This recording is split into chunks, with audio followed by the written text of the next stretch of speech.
In 2012, NASA posted one of its hardest engineering problems online, open to anyone. The person who cracked it wasn't an aerospace engineer, wasn't a physicist, it was a dentist. And if you're someone with 14 half-finished projects, 3 dead Udemy courses, and a sudden new obsession you'll probably abandon in 6 weeks, that dentist is the best news you've heard all year. Because you've been told your whole life that you're unfocused, that you lack discipline, that real success means picking one thing and going deep. And every time you drop another hobby, you feel that same sting in your chest, like you just confirmed what everyone already thinks about you. But here's what nobody told you. There's a phenomenon in cognitive psychology called the Einstellung effect, and it explains why the smartest specialists in the world get stuck on problems that total outsiders solve in weeks. Here's how it works. When an expert sees a problem, their brain immediately pattern matches to solutions they already know. Sounds efficient?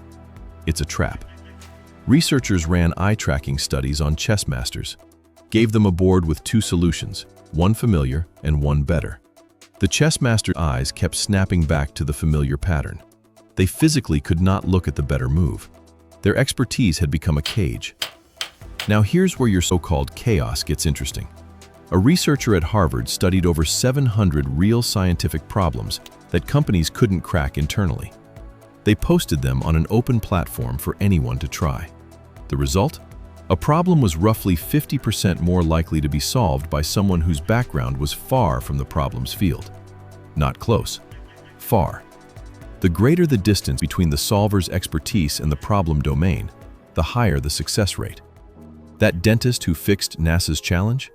He used polymer bonding techniques from dental fillings to solve a materials science problem that rocket engineers had been grinding on for years. He didn't succeed despite being an outsider.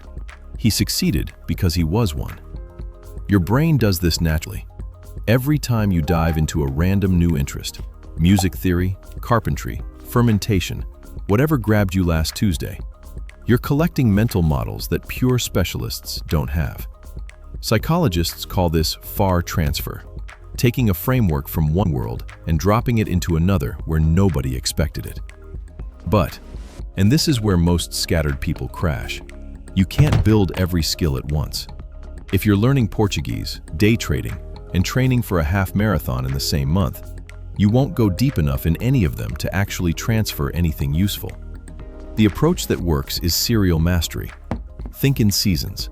Give one interest 6 focused months, then rotate. Not because you quit, because that season of construction is done. The connections between your interests won't show up on a schedule. They show up years later, sideways, when you're solving a problem at work and your brain quietly pulls a model from that pottery phase everyone made fun of. So those half-finished projects on your shelf? Stop calling them failures. Each one left a residue, a pattern, a lens, a way of seeing that no specialist will ever have. You were never built to pick one lane. And the next time someone calls you unfocused, tell them about the dentist who fixed a rocket with a filling.